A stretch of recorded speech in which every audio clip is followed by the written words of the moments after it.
Hi, good evening. Thank you very much for coming out on this gloriously hot afternoon to come and sit in a dark, yet air-cooled auditorium, so it might be worth it. I'm Conrad, I'm the Artistic Director here at Theatre by the Lake, and surrounding me are our fantastic creative team for Handbagged. Liz Stevenson, who's our Director, Louie Whitemore, who's our Designer, Giles Thomas, who's our Sound Designer, and Davey, who is Lighting Designer. I'll just say a few words about why this play for us here at Theatre by the Lake. I was very lucky to go and see the very first performance of this play, the full play, because it was a short, I think it was a half-an-hour piece that was done for a festival back in 2011. But in 2013, Indu at the Tricycle Theatre in London decided to mount it as a full-blown play, and I saw the very first preview. I was kind of blown away by its structure, by its comedy, and by its themes, which, as you will see tonight, or whenever you come and see it, are probably more pertinent now than we ever imagined when we programmed it back in January. It was quite spooky being in the run a couple of weeks ago in the rehearsal room, thinking the day after the election, who is actually saying that line? Or is that Theresa May? But I kind of knew that it needed to have a wider audience, and I was working for ATG at the time, and we became part of a bidding war to take it into the West End, and sadly the big boys lost, and the wonderful independent producer Ellen Lloyd took it into the West End to a phenomenal season, and then took it on a #1 national tour. And the rights weren't available because, understandably, she kept hold of them. But we managed to persuade Nikki Stoddard at United Agents to give us them. And one of the reasons she did give them to us was because, I don't think Liz knows this, is because of Liz, and particularly because of us wanting to support a new emerging director. And Nikki, Moira's agent, was very excited at that prospect. So that's kind of why, how I came across it. And it is a fantastic comedy, incredibly well written, and hopefully perfect for a summer's night out at the theatre. It makes you think, and hopefully you'll have a good laugh as well. But what we'll do, I'm going to hand over to Liz, who can tell you a little bit more about why this particular play, when it landed in her email box at the beginning of the year. Hello everyone. Hello. So yes, Conrad suggested Handbagged, and I'd heard of it and sort of seen the posters in London on the tube, and sort of even from that had an idea that it was about Margaret Thatcher and the Queen. But when I read it, I think I was struck by how playful it was. There was a lot of it had a lot of opportunity in it for it to be really kind of entertaining, playful production. And I sort of. It's the same with the studio show Hammer Light Spent, which we've got on till the end of this week. If you haven't seen it, book a ticket. There aren't many left. And similarly with that, I sort of was quite interested in plays that have that direct audience address. So the characters talk to the audience. There's that sense of they're having to engage with the audience, and we're all in this room together, and we're telling you a story, and it kind of isn't. It's not a play where you're sort of looking through the fourth wall and it's all happening without you. It's a direct contact with the audience. I think that I really was drawn to that as well. Also, I think the 80s, I'd worked on a few other plays and things even at school that were during that period, which I didn't live through. I was born at the very end of that decade. But I always remember being really fascinated by that period of history and how things changed, and the kind of some of the characters who were in power during that time. So I thought it was really interesting for that. Also, really, I think the Queen is an interesting one. I think I was sort of indifferent about the Queen, but my brother is a big monarchist, and over the years he keeps telling me things about why the Queen, why he thinks the Queen is a good thing and what she does, and I was always like, yeah, whatever. So I think this play sort of made me go away and start thinking about it and reading about it, and I found that the more I did that, the more interested I was in these two women. So I suppose that answers the question. It does indeed. So, yeah. And Louie, who is our fantastic designer on this, we met on a very stormy night here in Keswick, on a stormy afternoon just before Christmas. we kind of showed you around the space. And Louise, you're classed as Ullswater, so kind of not quite, but very, very local. Yeah. And was it the first time that you kind of you've not performed on this stage as a kid or anything, did you? No, just it was our local, so we came a lot. And as a really small kid, I came to the Blue Box on bricks. So I've always sort of had a connection and always wanted to somehow manage to get to the designer show. So I'm very happy to get asked to do this. And how has that process been? I mean, what have been the kind of the challenges in putting together this, very, very beautiful book? I think our main challenge is trying to give it a space where it felt like the performers were held. There's a lot of kind of moments where they're directly addressing the audience, and we needed to create a space where they were free to do that, and the audience could come in, assess the design, or assess where they were, and then sort of immediately dismiss it. Because I don't really want you to be looking at this. I want you to be looking at the performers and listening to what they're saying. So that was probably our biggest part of the process. And for both of us, as Liz says, the more we read, the more we sort of got fascinated. And the main thing in terms of the set design was just making sure it was a place that had no relation to the Thatcher era or the Queen, but gave a playful space for those performances to take place. So. Yeah, definitely done that. And of course, part of that is kind of lighting plays a big part in that. How has it been kind of working with Louis for the first time and kind of enhancing that environment? Well, I certainly knew both Louis and previously we've worked together. I didn't know that. Well, I was an associate. Oh yes, in Oslo, and Liz at the Royal Exchange. So I suppose basically it's a kind of play where you can kind of throw out all the rules, or you can stick to them. You can do what you like. I mean, there's kind of. So I think that was fun to kind of find out what our language is, and it's brilliant having all these frames and the floor, which is very focused. So it's great to have that space to have as a playbox, as you were saying. So yeah, it's exciting. Yeah, in that sound world as well, kind of, it's quite playful, isn't it? As you will hear in the foyer later. There's kind of there's that kind of mix of the creating that with pre-show world, and then the world of kind of complementing all the work that these three have done. Yeah, it became about finding how we bridge the real world, the theatrical world, and kind of everything in between. And in the same way that these women are used to big public address and interacting with audiences, how that kind of opens up on this kind of plane without being a typical drama, I guess. I mean, that's one of the great things about this. It's not, you haven't got 15 actors and individual roles all delivering that linear piece. It's kind of, it's incredibly playful and fascinating, and it's amazing to see that particularly the two sets of women as well kind of interconnect and the address to the audience. Kind of rules are set up and then they get broken by the actors stepping out without giving it away. Yeah, we don't want to give it away. Does anybody have any questions at all for us?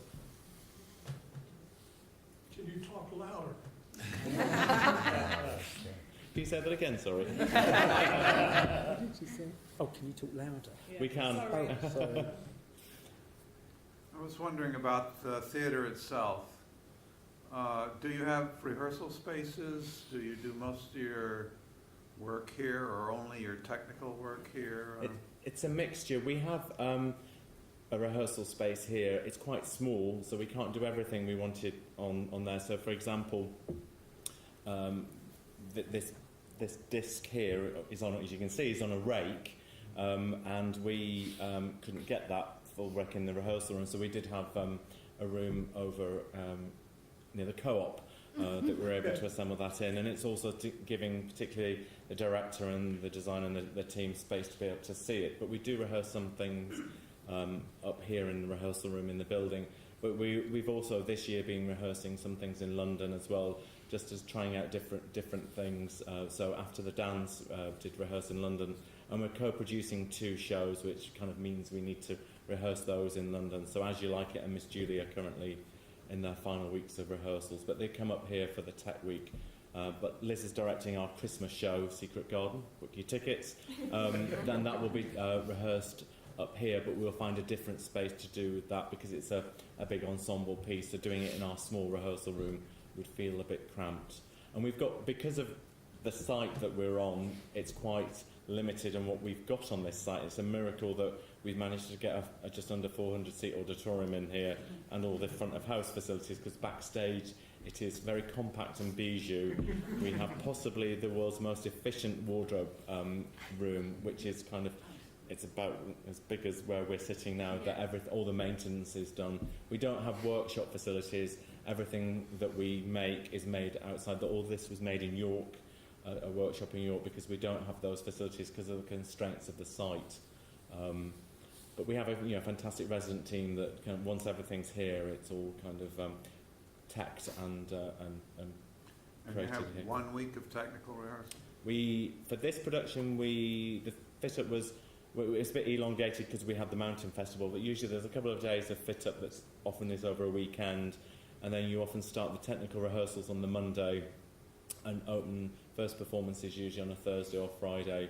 With this project, we opened on the Thursday nights, so we had kind of 3 full days of tech. And we try and get in usually 1 or ideally 2 dress rehearsals as part of that process. And you don't play in rep. You play one show. And no, we do. So this show will be on for a couple of weeks, and then it will be joined by As You Like It. And then after the dance, so there'll be at the height of the season, there'll be 3 shows every week on the main stage, and there'll be 2 shows in the studio theatre that are in rep. So this company that you'll see tonight, or whenever you see it, will be also doing a new play by Laura Eason called Remarkable Invisible, that's in the studio, and the rest of our company that are currently in rehearsals, all of them do After the Dance, and then they're split. 3 of them do Miss Julie, and 9 of them do As You Like It. So it's quite a matrix, particularly for the technical team, to kind of get all that to work incredibly smoothly. Touch wood. Thank you. It's a question for Louie, really. Looking at the set, did you design the costume and the makeup and hair and stuff? I did, yes. Was that difficult or easy, given these are 2 iconic women? Did you go for the must look like or must not look like? I don't want to spoil it. Oh. But there are pictures in the foyer, so... Oh, I haven't seen them. I suppose it was very much a bit like the set response, in that it's more important that you're listening to what they're saying. We knew we would never be casting, because of the rep system, people that would perfectly visually for the Queen or Thatcher or whatever. But I knew that I wanted to do everything visually possible that just gave little helping hands to the actors, and it's great because they've really run with it. The young Mags is absolutely a full-on copy of the outfit she wears when she takes office and goes into number 10 and does that famous wave, down to printing the fabric so that we could make the shirt. Because no one will notice that, but now you all know. And so the other thing with the costumes that we took a bit of liberty with was doing very subtle changes in tone between the young versions and the old versions, so they sort of always feel like one, and in some lighting states they look like they're wearing the identical colour, and in other lighting states they look like they're totally different colours. And it was also trying to play with the ages and help that read a bit more, and at the same time look like they could be harmonious, the Queen and Margaret Thatcher, and on other occasions look like they're directly opposed to each other. So it looks like they're sort of just easy copies, but we've tried to put a bit more thought into it. Great, thank you. They do look incredible. A question from the back row there, I can't quite see. Yeah. How much of it's a very symmetrical design, how much of the design bled in, if you like, to the direction of the play?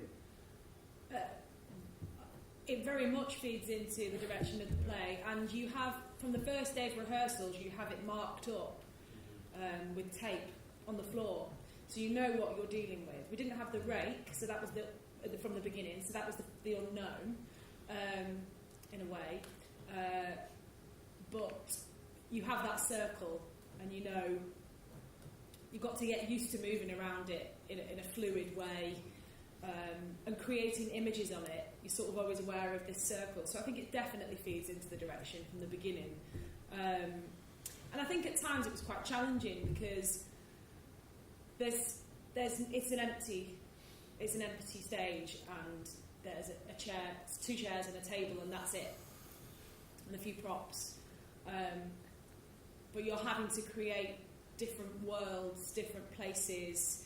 We have to be in South Africa, we have to be in with Arthur Scargill, there's all sorts of different, we have to be in America, we have to go to all different places, and this holding ground needs to do that with the help of light and sound, and the actors, of course, conjuring that up in your imagination. But in terms of the set, it's kind of a blank canvas, so sometimes I think that presented challenges, but I think it's a challenge that once you get through it, it's quite rewarding, and it's quite good fun. But that was a lot of the time, is, you know, how do we go to some of these places and make it feel like we're there? So the use of space was very much about that, and then also most of the sort of holding ground for the play is the audiences between Margaret Thatcher and the Queen. So the holding ground is the two of them sat either side of a table. So I think it started to become about when you're in that and when you go out of that, and then how you return back to it. So it was very much part of the design, definitely. Thank you. Part of the direction. Yeah. And then I think it was the lady just... Oh, sorry, gentleman there. The 2 men in the play have multiple roles, and I'm just wondering how that sort of, if it did, increase the complexity of what you do as an artistic team, and sort of how you would cope with that all. I suppose it's more about how they cope with it than we cope with it. Yeah, I mean, we worked with a voice director and a movement director who helped find those little things that each character, that kind of define each character. And I think that massively helped, having that extra perspective on that. With those sort of experts with those specialisms, it was really, really helpful. And also, I suppose it was a challenge for costume. Yeah, I think going back through and looking at all of these figures and really analysing trying to pick 1 or 2 visual points that made you immediately know who it was. So not trying to get them to do full costume changes, because they would spend their entire life getting in and out of clothes.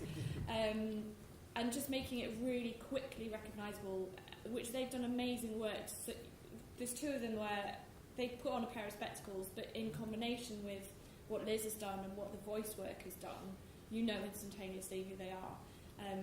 So in a way, we tried to make it as simple as possible, but by combining the other elements rather than just relying on movement or just relying on costume. We sort of made sure it's at all 3 points.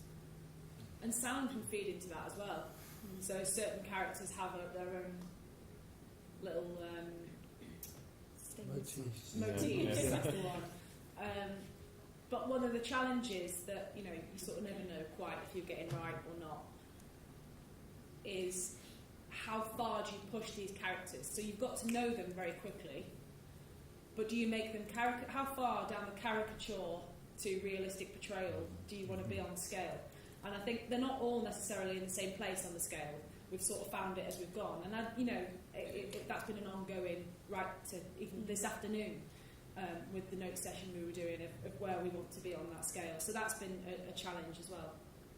Thank you. Yeah. So will the sequel be with our friend Mrs. May? And particularly the fact that Queen's speech has been delayed and she may be losing out on a horse race. Ooh. You'll have to ask Moira Buffini. Yeah, we'll have to ask more if she fancies writing a But do you sequel. think now, we've not seen the play, but now you see these events going on, it must almost run in your, oh, I wonder what they are saying. You know? Definitely, Yeah, it does, doesn't it? Yeah. And you sort of think about things in a way that I wouldn't have done before. So, for instance, the Queen going to Grenfell Tower, and the public reaction to her going, and to Theresa May for not going, brings up some of the issues in the play of kind of what the relationship is between government and monarchy, and what the constitution is. And I think having gone through this process and done all this research, stuff comes up in the news and has done lately that makes you think about it in a different way, definitely. Good. Well, thank you very much indeed. I hope you enjoy the show, yeah, we'll see you again soon. Thank you very much. Thank you. To you guys.